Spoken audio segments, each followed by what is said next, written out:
ಇವಾಗ ಹೋಗ್ತೀನೋ ಇಲ್ವೋ ಅನ್ನೋದು ನನಗೆ ಗೊತ್ತಿಲ್ಲ, ಬಟ್ ಹೋಗ್ಬೇಕು ಅನ್ಕೊಂಡಿದ್ದೀನಿ. ಎಲ್ಲ ಅಮ್ಮಂಗೆ ಶಾಕ್ ಆಗುತ್ತೆ. ನೆನ್ನೆ ಅಷ್ಟೇ ಬಸ್ ಹತ್ಬಿಟ್ಟು ಇವಳೇ ಹೋಗೋದ್ಲಿ ಇಲ್ಲಿಗೆ ಅಂತ. ಇವತ್ತು ರಾತ್ರಿ ಅಕ್ಕನ ಮನೆಗೆ ಡೈರೆಕ್ಟ್ ಹೋಗ್ಬಿಡೋಣ, ಅಲ್ಲಿಂದ ಅಕ್ಕ ಮಕ್ಳಿಗೆ ಸರ್ಪ್ರೈಸ್ ಕೊಟ್ಬಿಡೋಣ.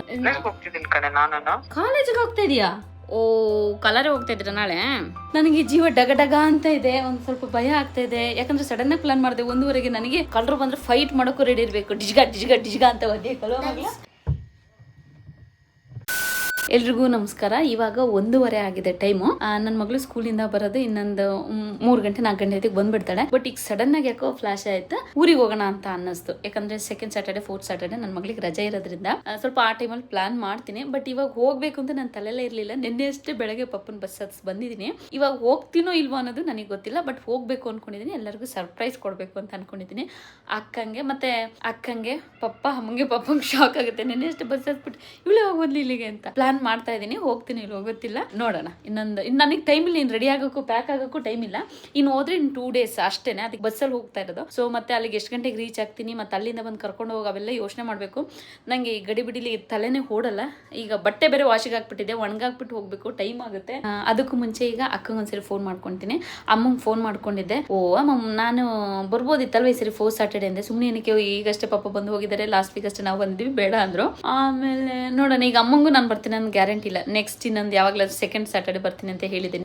ಅಮ್ಮಂಗೂ ಪ್ಲಾನ್ ಇಲ್ಲ. ಈಗ ಅಕ್ಕಂಗೆ ಒಂದು ರೌಂಡ್ ಫೋನ್ ಮಾಡ್ಕೊಂತೀನಿ. ಇವತ್ತು ರಾತ್ರಿ ಅಕ್ಕನ ಮನೆಗೆ ಡೈರೆಕ್ಟ್ ಹೋಗ್ಬಿಡೋಣ, ಜಿಜಿಗೆ ಗೊತ್ತಿಲ್ದಂಗೆ ಫೋನ್ ಮಾಡ್ಕೊಂಡು ಬರಕ್ಕೆ ಹೇಳೋಣ ಸ್ಟ್ಯಾಂಡಿಗೆ. ಅಲ್ಲಿಂದ ಅಕ್ಕ ಮಕ್ಳಿಗೆ ಸರ್ಪ್ರೈಸ್ ಕೊಟ್ಬಿಡೋಣ. ಮಕ್ಳು ಯಾವಾಗಲೂ ಬಂದು ನಮ್ಮಲ್ಲಿ ಉಳಿರಿ ಅಂತಿದ್ರು. ಬಟ್ ನಾನು ಏನಂದ್ರೆ ಈಗ ಉಳಿಯೋದು, ಯಾಕಂದ್ರೆ ನಂಗೆ ಆ ಒಂದಿನ ಅಲ್ಲಿ ಉಳಿಯೋದು ನಮ್ಮೂರಲ್ಲಿ ಉಳ್ಕೊಬೋದಲ್ಲ ಅಂತ ನಾನು ಯೋಚನೆ ಮಾಡ್ತೀನಿ. ಸೊ ಹಾಗಾಗಿ ಉಳಿತಾ ಇರ್ಲಿಲ್ಲ. ಇವಾಗ ಹೋದ್ರೆ ಮಕ್ಳಿಗೂ ಶಾಕ್ ಆಗುತ್ತೆ, ಅಕ್ಕಂಗೂ ಸರ್ಪ್ರೈಸ್ ಆಗುತ್ತೆ. ನೋಡೋಣ ಅವ್ರು ಯಾವ ತರ ಇರುತ್ತೆ ರಿಯಾಕ್ಷನ್ ಅಂತ ಅನ್ಕೊಂಡಿದ್ದೀನಿ. ಹೋದ್ರೆ ಈ ತರ ಪ್ಲಾನ್ ಮಾಡ್ಬೇಕು ಅಂತ ನೋಡ್ತೀನಿ. ಈಗ ಅಕ್ಕಂಗೆ ಒಂದ್ಸರಿ ಫೋನ್ ಮಾಡ್ಕೊಂತೀನಿ. ಅವಳು ಯಾವ ತರ ಇದ್ದಾಳೆ, ಅವಳದು ಯೋಚನೆಗಳು, ಅವಳದೇನಾದ್ರು ಪ್ಲಾನ್ ನಾಳೆ ಚೇಂಜ್ ಆಗಿದ್ರೆ ಇವತ್ತು, ಅಥವಾ ಅವಳು ನಾಳೆ ಸಾಟರ್ಡೆ ಅವಳು ಬೇರೆ ಊರಿಗೆ ಹೊರಟ್ಬಿಟ್ಟಿದ್ರೆ ಫೋನ್ ಮಾಡ್ತೀನಿ. ಅವಳು ಹೇಗಿದೆ ತಿಳ್ಕೊಂತೀನಿ, ಅವಳದು ಸಮಯ ಸಂದರ್ಭ ಹೇಗಿದೆ, ಅವಳದೇನ್ ಪ್ಲಾನ್ ಇದೆ ಅಂತ ಹೇಳ್ಬಿಟ್ಟು ಈಗ ಫೋನ್ ಮಾಡ್ಕೊಂತೀನಿ. ಅಕ್ಕಂಗೆ ಫೋನ್ ಮಾಡ್ತಾ ಇದ್ದೀನಿ, ಏನ್ ಮಾಡ್ತಾಳೆ ನೋಡೋಣ. ಫೋನ್ ಪಿಕ್ ಮಾಡ್ತಾ ಇಲ್ಲ. ಅವಳು ಹೆಂಗೇನೆ ಸ್ವಲ್ಪ ಬಿಸಿ, ಕಾಲೇಜಿಗೆ ಹೋಗ್ತಾಳ. ಇನ್ನು ಸಂಜೆನೆ ಫೋನ್ ಪಿಕ್ ಮಾಡೋದು. ನಾನು ಕಾಲೇಜಲ್ಲಿ ಇದ್ದ. ಹೋಗ್ತಿದ್ದೀನಿ ಕಣೆ. ನಾನು ಕಾಲೇಜಿಗೆ ಹೋಗ್ತಾ ಇದೀಯಾ? ಮತ್ತೇನೇನ್ ಸಮಾಚಾರ? ಮತ್ತೆ ಇನ್ನೇನಿಲ್ಲಪ್ಪ, ಹೇಳ್ಬೇಕು. ಡ್ಯಾಡಿ ನೆನ್ನೆ ಹೋದ್ರ ಅಂತ? ಡ್ಯಾಡಿ ನೆನ್ನೆ ಹೋದ್ರು ಬೆಳಗ್ಗೆ. ಮಲ್ಲು ಸ್ಕೂಲ್, ನನ್ನ ಮಗಳು ಸ್ಕೂಲಿಗೆ ಹೋಗ್ತಾಳೆ ಕಣೆ. ಹೋಗ್ತಾಳ ಅಥವಾ ನನ್ನಂಗೆ ಖಾಲಿ ಹೊಡಿತಾಳ ಅಂತ ಕೇಳ್ದೆ. ಇಲ್ಲ ಹೋಗ್ತಾ ಇದ್ದಾಳೆ. ಸರಿ ಮಕ್ಳಿಗೆ ನಾಳೆ ರಜೆ. ನಾವು ಎಕ್ಸಾಮ್ ಮುಗೀತಾ? ಇಲ್ಲ ಬಟ್ ನಾಳೆ ಹೋಗ್ತಾ ಇದ್ದೀವಿ ಕಲರಿಗೆ, ಅಶ್ವಿನಿಕಾ ನಾವು. ಓ, ಕಲರೇ ಹೋಗ್ತಾ ಇದ್ರ ನಾಳೆ? ಮಕ್ಳಿಗೆ ಎಕ್ಸಾಮ್ ಆಯ್ತಾ? ಮಕ್ಳಿಗ ಎಕ್ಸಾಮ್ಸ್ ಅವಳಿಗಾಗುತ್ತೆ ನಾಳೆಗೆ. ಸುಮಿತ್ರ ಒಂದು ಕೊಡುತ್ತೆ. ಅವನು ಬಿಟ್ಟು ಹೋಗ್ತೀಯ, ಕರ್ಕೊಂಡು ಹೋಗ್ತೀಯಾ? ಅವನೇನೇ ಮಾಡ್ತಾನೆ, ಹಂಗೆ ಬರ್ತೀನಿ ಅಂದ್ರೆ ಬರ್ತೀನಿ, ಇಲ್ಲ ಅಂದ್ರೆ ಇಲ್ಲ. ಸರಿ ಪಾಪ, ಅಶ್ವಿನಿ ಅಕ್ಕನ ಮಗನು ಇರ್ತಾನಲ್ಲ, ಕರ್ಕೊಂಡು ಹೋಗು. ನೋಡಿದ್ರ ನಾಳೆ ಅವಳು ಕಲರಿಗೆ ಹೋಗೋ ಪ್ಲಾನ್ ಇದೆ. ನಮ್ಮ ಜಪಾನಿಂದ ನಮ್ಮ ಅತ್ತೆ ಮಗಳು ಕೂಡ ಬಂದುಂಟು, ಅವ್ರಿಬ್ರು ಅಲ್ಲಿ ಹೋಗ್ತಾ ಇದಾರಂತೆ. ಸೊ ಒಳ್ಳೇದೇ ಆಯ್ತು. ಈಗ ಬೇಗ ಟೈಮ್ ಆದ್ರೆ, ಯಾಕಂದ್ರೆ ಈಗ ನಾವು ಕಲರಿಗೆ ರೀಚ್ ಆಗೋದ್ರೊಳಗೆ, ಕಲರಿಗೆ ಲಾಸ್ಟ್ನಕ್ಕೆ ರೀಚ್ ಆಗಕ್ಕೆ ಒಂದು ನಮಗೆ 5-6 hours ಬೇಕಾಗುತ್ತೆ. ಸೊ ನಾನು ಈಗ ಟೈಮ್ ರಾತ್ರಿ ಹೋಗ್ತಾ ಇದೀನಿ ಅಂದ್ರೆ ಫೋನ್ ಮಾಡಿ ಹೇಳಿದ್ರೆ ಯಾರೇ ಆದ್ರೂ ಬೈತಾರೆ. ನಮ್ಮ ಬಾವ ಆದ್ರೆ ಬಂದು ಕರ್ಕೊಂಡು ಹೋಗ್ತಾರೆ. ರಾತ್ರಿ ಅಲ್ಲೇ ಹಾಸನಲ್ಲಿ ಇರ್ತಾರಲ್ಲ, ಸ್ಟ್ಯಾಂಡಿಗೆ ಹೇಳ್ಬೇಕು. ಅವರು ಹೇಳಲು ಹೋಗಿರ್ತಾರೆ, ಮುಂಚೆನೆ ಹೇಳ್ಬೇಕು. ನೋಡೋಣ, ನಾನು ರೆಡಿಯಾಗಿ ಪಕ್ಕ ಕ್ಯಾಬ್ ಮಾಡ್ಕೊಂಡು ಮೆಜೆಸ್ಟಿಕ್ಗೆ ಹೋದ್ಮೇಲೆ ನಾನು ಹೋಗ್ತೀನಿ ಅನ್ನೋದು ಕನ್ಫರ್ಮ್. ಸೊ ಅಲ್ಲಿವರೆಗೆ ಹೇಳಲ್ಲ. ನನ್ನ ಪ್ಲಾನ್ 10 ನಿಮಿಷಕ್ಕೂ ಚೇಂಜ್ ಆಗಿಬಿಡುತ್ತೆ, ಯಾರಿಗೂ ಗೊತ್ತಿಲ್ಲ. ಸೊ ಸರ್ಪ್ರೈಸ್ ವಿಸಿಟ್ ಮಾಡೋಣ ಅಂತ ರೆಡಿ ಆಗ್ತಾ ಇದ್ದೀನಿ. 2 ಗಂಟೆ ಆಗೋಯ್ತು, ಇನ್ನು 1 ಗಂಟೆ ನಂಗೆ ಟೈಮ್ ಇರೋದು. ಅದ್ರ ಸ್ನಾನನೇ ಮಾಡ್ಕೊಳ್ಳೋ. ಈಗ ಸಡನ್ ಓಡೋದ್ರಿಂದ ಪಾಪ ಹೆಣ್ಮಕ್ಳಿಗೆ ನಮಗೆ ಏನಂದ್ರೆ ಅಡುಗೆ ಅದ್ ನೋಡ್ಕೋಬೇಕು, ಏನಾದ್ರು ಉಳ್ದಿರುತ್ತಾ ಫ್ರಿಜ್ಜಿಗೆ ಇಡಬೇಕು, ತರಕಾರಿಗಳು ತಗೊಬಂದಿರ್ತೀವ ಅದು ಫ್ರಿಜ್ಜಿಗೆ ಇಡಬೇಕು, ಇಲ್ಲಾಂದ್ರೆ ಹಾಳಾಗಂತದಿದ್ರೆ ಎಲ್ಲ ನೋಡ್ಕೊಂಡು ಹೋಗ್ಬೇಕು. 3 days ಅವೇನು ಯೋಚನೆ ಮಾಡೋಕ್ಕಾಗಲ್ಲ. ಈಗ ಪಟ್ ಅಂತ ಹೊರಡಬೇಕು. ಇನ್ನು ಸ್ಯಾರಿ ಕೂಡ ಪ್ಯಾಕ್ ಮಾಡ್ಕೋಬೇಕು. ಇದು ನಮ್ಮ ರಾಣಿಯವರು ಬರಕ್ಕೆ ಹೇಳಿದ್ರು. ಸೊ ಹಾಗಾಗಿ ನಮ್ಮ ರಾಣಿಯವರು ಫಸ್ಟ್ ಏನಾದರೂ ತೊಗೊಬೇಕು ನಮ್ಮ ಬಿಸ್ನೆಸ್ಗೆ. ಅವ್ರಿಗೆ ಬೇಡ ಅಂದ್ರೂ ಪ್ಲೀಸ್ ರಾಣಿಯವರೇ ಅಂದ್ಬಿಡ್ತೀನಿ. ಪಾಪ ನನಗೋಸ್ಕರ ತಗೊಳ್ತಾರೆ. ಅಂದರೆ ಒಬ್ರೊಬ್ರು ಕೈಗುಣ ಚೆನ್ನಾಗಿರುತ್ತೆ ಅಂತಾರಲ್ಲ. ಸೊ ಹಾಗಾಗಿ ಏನಾದರೂ ಒಂದು ಖರೀದಿ ಮಾಡ್ತಾ ಇರ್ತಾರೆ. ಸೊ ಹಾಗೆ 2 ಡ್ರೆಸ್ ತಗೊಂಡಿದ್ದಾರೆ ಅವರು, L ಸೈಜ್ದು. ಸೊ ಅದು ಪಪ್ಪನ ಜೊತೆ ಕೊಟ್ಟು ಕಳ್ಸೈತೆ. ಇದು ಮರ್ತ್ಬಿಟ್ಟೆ. ಸೊ ಹಾಗಾಗಿ ಇದೊಂದು ಪ್ಯಾಕ್ ಮಾಡ್ಕೊಬೇಕು ಇವಾಗ. ಇದು ಸೀರೆ ಈ ಥರ ಬರುತ್ತೆ. ನಾನು ವಿಡಿಯೋ ಮಾಡೋಕ್ಕಾಗಿಲ್ಲ, ಎಲ್ಲ ಸೋಲ್ಡ್ ಔಟ್ ಆಗಿದೆ. ಲಾಸ್ಟ್ ಇದೊಂದು ಕಲರ್ ಇತ್ತು, ಇನ್ನೆರಡು ಕಲರ್ ಇತ್ತು. ಬಟ್ ಅದು ಕೂಡ ಇಷ್ಟೊತ್ತಿಗೆ ಖಾಲಿ ಆಗಿದೆ. ಇದು ಪಿಂಕ್ ಬ್ಲೌಸ್ ಬರುತ್ತೆ, ಸೆರಗು ಮತ್ತೆ ಬ್ಲೌಸ್ ಪೀಸು ಈ ಕಲರ್ ಬರುತ್ತೆ. ಮೈಸೂರು ಸಿಲ್ಕ್, ಕ್ರೇಪ್ ಸಿಲ್ಕ್ ಬರುತ್ತಲ್ಲ, ಆ ಮೆಟೀರಿಯಲ್ ಅಲ್ಲ. ಓಕೆ ಟೈಮ್ ಆಗುತ್ತೆ, ಪ್ಯಾಕ್ ಮಾಡ್ಕೊಂಡ್ಬರ್ತೀನಿ. ನಂದು ಕೂಡ ರೆಡಿ ಆಯಿತು. ನನ್ನ ಮಗಳನ್ನ ಹೋಗಿ ಕರ್ಕೊಂಡ್ಬಿಟ್ಟು ಬಂದೆ. ಇನ್ನು ಅವಳು ಕೂಡ ರೆಡಿ ಆಗ್ತಿದ್ದಾಳೆ. ಇನ್ನು ತಿಂಡಿ ತಿಂದ್ಬಿಟ್ಟು ಎಕ್ಸಾಮ್ ಇವತ್ತಿಗೆ ಮುಗೀತು. ನನಗೆ ಜೀವ ಡಗ ಡಗ ಅಂತ ಇದೆ, ಒಂದು ಸ್ವಲ್ಪ ಭಯ ಆಗ್ತಾ ಇದೆ. ಯಾಕಂದ್ರೆ ಸಡನ್ನಾಗಿ ಪ್ಲಾನ್ ಮಾಡಿದೆ 1:30ಗೆ, ನನಗೆ ಟಿಕ್ ಅಂತಿದೆ. ಸಡನ್ನಾಗಿ ನಾನೇ ಪ್ಲಾನ್ ಮಾಡಿದೆ, ನನಗೆ ಶಾಕ್ ಆಗ್ತಿದೆ. ಅದರಲ್ಲಿ ಬೇರೆ ಇನ್ನು ಅವ್ರಿಗೆ ಶಾಕ್ ಕೊಡೋಣ ಅಂತ ಹೋಗ್ತಿದ್ದೀನಿ, ಇನ್ನೂ ಶಾಕ್ ಆಗುತ್ತೆ. ಮತ್ತೆ ರಾತ್ರಿ ಬೇರೆ ಆಗುತ್ತೆ, ನಾವು ಬಸ್ಸಲ್ಲಿ ಬೇರೆ ಹೋಗ್ತಿರೋದು, ಅದು ಬೇರೆ ಭಯ ಆಗ್ತಾ ಇದೆ. ಆನೆ, ಕಳ್ಳರು, ಕಾಟ ಎಲ್ಲ ಅದು ಬೇರೆ ಭಯ ಆಗ್ತಿರುತ್ತೆ. ಹಾಗೂ ಇನ್ನು ಬಸ್ಸಲ್ಲಿ ಹೋಗೋದಲ್ವಾ ಅಂತ ಹೇಳ್ಬಿಟ್ಟು ಇಬ್ರು ಈಗ ಮೈ ತುಂಬಾ ಬಟ್ಟೆ ಹಾಕೊಂಡು ಹೋಗೋದು. ಅಂದ್ರೆ ಕಳ್ಳರು ಬಂದ್ರೆ ಫೈಟ್ ಮಾಡೋಕ್ಕೂ ರೆಡಿ ಇರ್ಬೇಕು. ಡಿಜ್ಗ ಅಂತ ಒದ್ದಿಕಲ್ವ ಮಗಳ. ಹಾಗಾಗಿ ಅವಳಿಗೂ ಪ್ಯಾಂಟ್ ಶರ್ಟ್ ಹಾಕೊಂಡು ನಾನು ಪ್ಯಾಂಟ್ ಶರ್ಟ್ ಹಾಕೊಂಡು ಬಸ್ಸಲ್ಲಿ ಹೋಗ್ತಾ ಇರೋದಲ್ಲ, ಸ್ವಲ್ಪ ಕ್ಲೀನಾಗಿ ಮೈ ತುಂಬಾ ಬಟ್ಟೆ ಹಾಕೋದ್ರೆ ನಮ್ಗೂ ಕಂಫರ್ಟಬಲ್. ಹಾಗಾಗಿ ಲಗೇಜ್ ಏನ್ ಜಾಸ್ತಿ ತಗೊಂತಿಲ್ಲ. ಇಬ್ರು ರೆಡಿ ಆಗಿ ಹೊರಟು ಇವಾಗ ಬಸ್ಸಿಗೆ ಹೋಗಿ ಬಸ್ಸಿಂದ ಅಲ್ಲಿಗೆ ಹೋಗೋದ್ರೊಳಗೆ ಒಂದು ರಾತ್ರಿ 10-10:30 ಆಗ್ಬೋದು. ನೋಡೋಣ ಅವ್ರಗಳದ್ದು ಎಕ್ಸ್ಪ್ರೆಷನ್ ಅಲ್ಲಿ ಯಾವ ತರ ಇರುತ್ತೆ ಅಂತ ಹೇಳ್ಬಿಟ್ಟು. ಸಡನ್ ಆಗಿ ಬೇರೆ ಪ್ಲಾನ್ ಮಾಡಿದ್ದೀನಿ, ಸಂಜೆ ಬೇರೆ ಆಗಿದೆ, ಇನ್ನು ಅಲ್ಲಿಗೆ ರೀಚ್ ಆಗೋದ್ರೊಳಗೆ 10 ಗಂಟೆ ಆಗುತ್ತೆ. ಇನ್ನು ಜೊತೆಲಿ ಮಗಳು ಬೇರೆ ಇದ್ದಾಳೆ, ಸ್ವಲ್ಪ ಭಯದಿಂದನೇ ಹೋಗ್ತಾ ಇದ್ದೀನಿ. ಅದು ಎಲ್ಲದಕ್ಕೂ ರೆಡಿ ಆಗಿದೆ, ಡಬ್ಲ್ಯೂ ಫೈಟ್ ಮಾಡೋಕೋರು.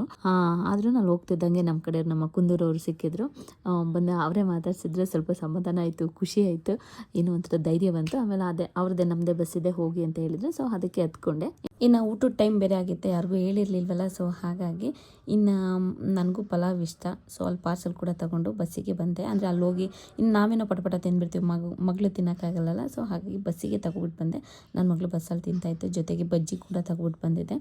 ಹಾಗೆ ಇನ್ನು ಹಾಸನಕ್ಕೆ ರೀಚ್ ಆಗೋದ್ರೊಳಗೆ ಇನ್ನು ನಮ್ಮ ಬಾವ ಬಂದಿದ್ದರು, ವೆಯ್ಟ್ ಮಾಡ್ತಾಯಿದ್ರು. ಇನ್ನು ನಾವು ಮನೆಗೆ ಹೋಗ್ತಿರೋದು ಮಕ್ಳಿಗೂ ಅಕ್ಕಂಗೂ ಯಾರಿಗೂ ಗೊತ್ತಿಲ್ಲ, ಜೀಜಿಗೆ ಮುಂಚೆನೇ ಹೇಳ್ಕೊಂಡಿದ್ದೆ. ಸೊ ಈಗ ಜೀಜಿಗೆ ಹೇಳಿ ಕಳಿಸಿದ್ದೀನಿ, ಕಾರಲ್ಲೇನೋ ಇಟ್ಟಿದ್ದೀನಿ, ಹೋಗಿ ತಗೊಬನ್ನಿ ಅಂತ ಮಕ್ಳು ಕಳಿಸಿ ಅಂತ. ಹಾಗಾಗಿ ಹೋಗ್ತಾ ಇದ್ದಾರೆ. ನೋಡೋಣ ಮಕ್ಳು ಯಾವ ಥರ ಎಕ್ಸ್ಪ್ರೆಷನ್ ಕೊಡ್ತಾರೆ ಅಂತ. ಇನ್ನೇನು ನಮ್ಮ ಚುಪ್ಪಿದು ಏನಿರಲ್ಲ ಗೊತ್ತು, ನಮ್ಮ ಚಿಕ್ಕ ಒಂದು ವಾಯ್ಸ್ ಜೋರಿರುತ್ತೆ. ನೋಡೋಣ ಯಾವ ಕಾರು ಅಂತಿದ್ದಾಳೆ.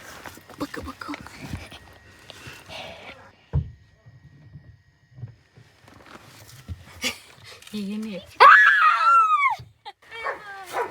ಹಂಗೆ ನಿಂತ್ಕೊಂಡು ಯಾವಾಗ ಬಂದ್ರಿ?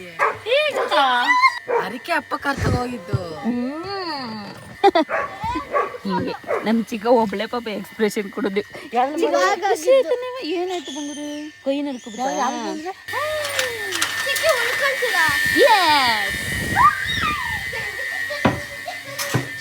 ಅಮ್ಮ ಬಂದ. ಇನ್ನು ನಮ್ಮ ಅತ್ತೆ ಮಗಳು ಅಶ್ವಿನಿ ಅಕ್ಕ ಅಂತ ಹೇಳಿ ಅವರು ಜಪಾನಲ್ಲಿ ಇರ್ತಾರೆ, ವರ್ಷಕ್ಕೆ ಒಂದ್ಸರಿ ಬರ್ತಾರೆ. ಸೊ ಇವಾಗ ಅಕ್ಕನ ಮನೆಗೆ ಬಂದಿದ್ರು, ಅವ್ರಿಗೂ ಗೊತ್ತಿಲ್ಲ ನನಗೂ ಗೊತ್ತಿಲ್ಲ. ಸೊ ನಾವೆಲ್ಲ ಒಟ್ಟಿಗೆ ಸೇರ್ಕೊಂಡಿದ್ವಲ್ಲ, ಊಟ ಎಲ್ಲ ಮಾಡಿ ಅಕ್ಕ ಚಿಕನ್ ಬಿರಿಯಾನಿ, ಚಿಕನ್ ಫ್ರೈ ಮಾಡಿದ್ಲು, ಬೆಳಗ್ಗೆ ತಿಂತೀನಿ ಅಂತ ಹೇಳಿದೆ. ಬಟ್ ಹೊರಗಡೆ ಮಕ್ಕಳು ಆಟ ಆಡ್ತಾ ಇದ್ರು, ಎಲ್ಲ ಒಟ್ಟಿಗೆ ಸೇರಿದ್ರಲ್ಲ, ಹಾಗಾಗಿ ನಾವು ಕೂತ್ಕೊಂಡು ಮಾತಾಡ್ತಾ ಇದ್ದು. ಕುಡ್ಕೊಂಡು ರಾತ್ರಿ 11 ಗಂಟೆಗೆ ಕುರ್ಕುರೆ ತಿಂತಾ ಇದ್ದಾರೆ. ನಮ್ಮ ಚಿಕ್ಕಮ್ಮ ವಡೆ ತಗೊಬಂದಿರ ತಿನ್ನಕ್ಕೆ.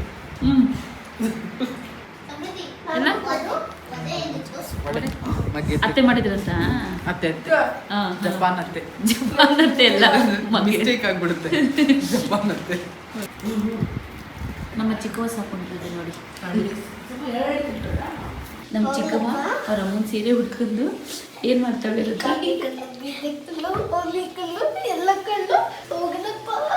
ದೃಷ್ಟಿ ತೆಗಿತಿದೆ. ಅದಕ್ಕೆ ಯಾರಿಗೆ ಇವಕ್ಕೆ ದೃಷ್ಟಿ ತೆಗಿತಿದ್ದಾರೆ. ಸೀರೆ ಸೆರ್ಗಲ್ ತೆಗಿಬೇಕು. ಎಲ್ಲ ಮನೆ ಮುಂದೆ ಹೋಗಿ ಬಿಡ್ಲಿ. ಏನ್ ಮಾಡ್ತೀನಿ ಅವಳಿಗೆ ಗೊತ್ತಿಲ್ಲ, ಇವಳಿಗೆ ನಗು. ಅವಳು ಆಡೋದೇನೋ ಉಪ್ಪಿಟ್ಕೊಂಡು ಹಿಂಗ್ ಮಾಡ್ತಾನೆ. ಏನು ಚಿಕ್ಕವ ಅದೇನಂತಿದ್ಯಾ? ಏನು ಕಾಗಿ ಕಣ್ಣು, ಬೀದ ಕಣ್ಣು, ಗೀದೆ ಕಣ್ಣು, ಎಲ್ಲ ಕಣ್ಣು ಆ ಬೀದಿಗೆ ಹೋಗಿ ಸೇರ್ಲಪ್ಪ.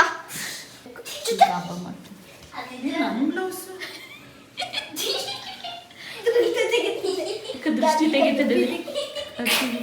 12 ಗಂಟೆ ಆಗಿದೆ. ನಮ್ಮನೆ 2 ಮಕ್ಕಳು ಮಲಗಿದ್ದೀವಿ, ನಮ್ಮ ಚುಪ್ಪಿ ಮಲಗಿದ್ದೀನಿ, ನಮ್ಮ ಅಕ್ಕ ಫೋನ್ ಇಟ್ಕೊಂಡು ಕೂತ್ಕೊಂಡಿದ್ದಾಳೆ, ನಾನು ಅದೇ ಕೆಲಸ ಮಾಡ್ತಾ ಇದ್ದೀನಿ.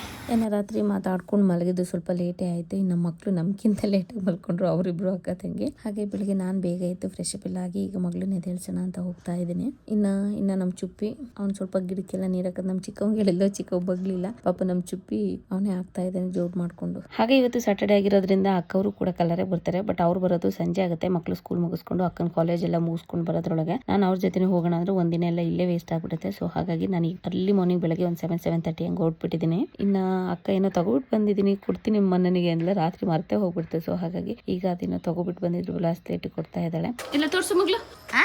ನನ್ನ ಹತ್ರನೇ ಸುಮಾರಿದೆ. ಈಗ ಕಲ್ಲಾರೆ ಬಸ್ಸಿಗೆ ಬಂದಿದ್ವಿ, ನಮ್ಮೂರು ಬಸ್ಸಿಗೆ ಹೋಗೋಕ್ಕೆ. ಈಗ ಮತ್ತೆ ಭಯ ಆಗ್ತಿದೆ, ಅಜ್ಜ ಬೈತಿದೆ, ನಮ್ಮ ಪಪ್ಪ ಎಲ್ಲರ ಅಮ್ಮ ಬೈದ್ಬಿಟ್ಟಾರು, ಇದೇನು ಯಾವಾಗ ಬಂದೆ ಏನು ಎತ್ತ ಅಂತ ಭಯ ಆಗ್ತಾ ಇದೆ. ನೋಡಬೇಕು. ಅಲ್ಲಿ 9 ಗಂಟೆಗೆ ಬಂದು ನಮ್ಮ ಮಗ್ಗೆಲ್ಲಿ ಕೂತ್ಕೊಂಡಿದ್ವಿ. ನನಗೆ ಜೀವ ಪಕ್ಕ ಪಕ್ಕ ಪಕ್ಕ ಅಂತ ಇದೆ. ನನ್ನ ಮಗಳು ನಾನು ಇರುವಾಗ ಯಾಕಮ್ಮ ಭಯ ಅಂತ ಇದ್ದಾಳೆ. ಕಲ್ಲಾರೆ ಬಸ್ಸಿಗೆ ಡೈರೆಕ್ಟಾಗಿ ಸಿಗಲಿಲ್ಲ, ಮತ್ತು ಹಾಸನದಲ್ಲಿ ಏನು ವೆಯ್ಟ್ ಮಾಡೋದಂತ ನಮ್ಮ ಮನೆಯಲ್ಲಿ ವೆಯ್ಟ್ ಮಾಡೋಣ ಅಂತ ಹೇಳಿ ಬಂದಿದ್ದೀನಿ. ಪಪ್ಪಂಗೂ ಗೊತ್ತಿಲ್ಲ, ನಾನು ಪಪ್ಪಂಗೆ ಸರ್ಪ್ರೈಸ್ ಕೊಡ್ಲ, ನನ್ನ ಮಗಂಗೆ ಸರ್ಪ್ರೈಸ್ ಕೊಡ್ಲು, ನಮ್ಮ ಅಮ್ಮನಿಗೆ ಸರ್ಪ್ರೈಸ್ ಕೊಡ್ಲು. ಹಾರ್ಟ್ ಬೀಟ್ ಜಾಸ್ತಿ ಆಗ್ತಾಯಿದೆ, ಡಗ್ ಡಗ್ ಡಗ ಅಂತ ಇದೆ. ಪಪ್ಪಂಗೆ ಈಗ ಜಸ್ಟ್ ಫೋನ್ ಮಾಡಿದ್ದೆ, ನಾನು ತೋಟಕ್ಕೆ ಹೋಗ್ತಾ ಇದ್ದೀನಿ ಅಂತ ಹೇಳಿದರು. ಇನ್ನು ಪಪ್ಪ ತೋಟಕ್ಕೆ ಹೋಗಿರ್ತಾರೆ. ಸೊ ಪಪ್ಪಂದು ಕಾರ ಜೀಪ ತಗೊಂಡು ಒಂದು ರೌಂಡ್ ಹೋಗ್ತೀನಿ. ಇದೇನು ನಾನು ಇಲ್ಲಿದ್ದಾಗ ನನ್ನ ಕಾರ್ ಅಲ್ವಾ, ನನ್ನ ಜೀಪ್ ಅಲ್ವಾ, ಇದು ಯಾರು ಓಡಿಸ್ತಿರೋದು ಅಂತ ಶಾಕ್ ಆಗಬೇಕು. ನಿನ್ನೆ ಅಷ್ಟೇ ನಾನು ಬಂದಿದ್ದೀನಿ, ಮತ್ತೆ ಬಂದವಳೆಲ್ಲ ನನ್ನ ಹಿಂದೆನೆ ಅಂತ ಅನ್ಕೋಬೇಕು.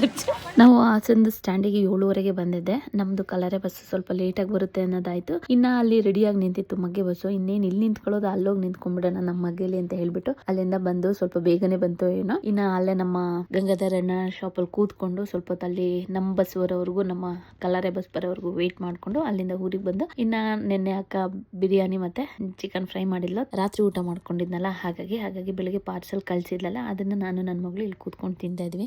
ಓಕೆ, ನೆಕ್ಸ್ಟ್ ಏನಾಗುತ್ತೆ ಅಂತ ಹೇಳ್ಬಿಟ್ಟು ನೆಕ್ಸ್ಟ್ ವಿಡಿಯೋದಲ್ಲಿ ತಿಳಿಸ್ತೀನಿ. ಸದ್ಯಕ್ಕೆ ಇವತ್ತಿಗೆ ಈ ವಿಡಿಯೋ ಇಲ್ಲಿಗೆ ಮುಗಿಸ್ತಾ ಇದ್ದೀನಿ. ನಾಳೆ ಮತ್ತೆ ಇನ್ನೊಂದು ವಿಡಿಯೋದಲ್ಲಿ ಸಿಗ್ತೀನಿ. ಅಲ್ಲಿವರೆಗೆಲ್ರಿಗೂ ಧನ್ಯವಾದಗಳು.